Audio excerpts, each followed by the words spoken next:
Hey, hello guys, welcome back to our YouTube channel. I'm your girl Frozi. Guys, this is not what I want to talk about, but nakwambia hii imenifikia ikabidi nikasema wacha niongee guys. I miss my people, I miss my YouTube, I miss everything guys. Haki nimekuwa busy guys, nimekuwa busy. I even forget myself. And I was going through a lot, but thank God I'm overcome it guys. You know, raising two kids, it's not easy. Especially when you don't have the permanent job guys. So guys, sema kwa yani hiki tu ndio imenifanya tu nikuje online sahi. But guys, I will be back to this channel because this channel imekuwa ikinisaidia a lot. But now guys, venye nimekuwa na shughuli mob na yani more things imekuwa ikihappen. Unaona sasa, alafu I can't balance things unless nianze sasa kufikiria venye ndapanga vitu zangu ziende vizuri na nipige tena content guys. So hiki tu ndio imenipea stress. Huyu mwanamke, Jesus. Huyu msichana mwenye huyu wa TikTok famous, sijui anajiita nani jamani. Ui. Lakini mnamjua guys. Yaani huyu msichana Kenya alifanywa ni unyama kubwa. Alafu wanaume wako tu hapo hivyo. Yaani mimi nimeona hizo picha nikasikia kuaibika guys, nikasema guys, this is not the Kenya we know. This is not our people guys. Yaani msichana amepigwa picha akiwa uchi. Kenya amefanyiwa, yani hata sijaiona msichana, yani binadamu yote akifanywa kitu kama hiyo shughuli. Yaani amepata accident, nguo imefunuka, alafu the men wako na hiyo audacity ya shit. Guys, hao watu mimi naona hata mwenye alipiga hiyo picha inafaa chukuliwa tu. Uwezi piga maiti na unampanua mguu na unampika na unajua unampiga picha na unajua ana anything inside guys. Alafu hiyo dem kulingana venye alipatikana ni kama maboys walimtumia kwanza na wakamwosha juu alikuwa msafi.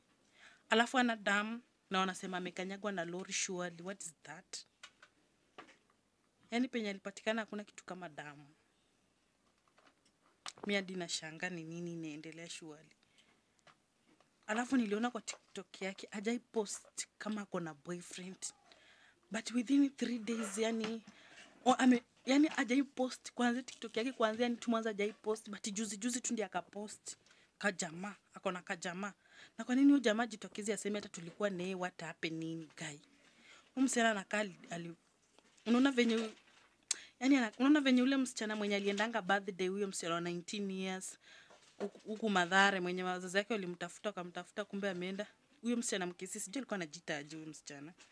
Mwenye after yani kufanya form 4 alikuwa bado ananinia na hang tu mtaa na akapata job na alienda bashi ya beshte yake na akaenda akalala kwa nyumba na hakuamka.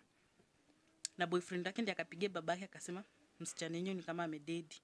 Huyu dem ni kama alidedi hiyo style juu ni kama ni ugonjwa ina affect madem na wajui. Na akakuja akatupwa kwa barabara na wakaandikisha statement ati alikanyagwa na gari surely. Gari eti kukanyaga mguu, kichwa hakuna penye amebleed, hakuna kitu kama damu. Haki serikali inafaa ichukue hatua. Mimi naona polisi inafaa kwanza, mostly traffic police inafaa chukue sheria waangalie ni nini inaendelea. Juu yezi kuwa ati TikTokers wanauawa tu hiyo style kama hiyo. Kai, mimi hadi nikashangaa ni nini inaendelea surely. Ni nini inaendelea? Yezi kuwa tukikuwa famous TikTok unatolewa hivyo kifuatia aibu kama venye Brian Chira alikufa. Na yeye naye alikufa tu kitu kama hiyo, akasema ati ni kugongwa amegongwa wapi? Huyo jamani kama alipigwa kauawa na akatupwa kwa barabara. Jamani, alafu hakuna justice. Sijaiona justice ikifanyika huku surely kwa wasichana wadogo kama hawa. Kai, haki kitu sinaniuma. Msichana alifanywa madharau gani? Yaani anapigwa picha akiwa uchi. Yaani wanaume wanampendwa. Kai, hata kama ati yako na shape jameni. Hiyo ni aibu gani? Hiyo ni kutuaibisha kweli jameni. Yaani mtu amededi lakini wanaume ni kama wanataka kumrepu bado venye yako maiti surely. Mimi sijui kama mmaiona kitu kama hiyo, but mimi sijawahi ona kitu kama hiyo surely. Liz Kamba icon, rest in peace mama, rest in peace, hope justice itafanyika.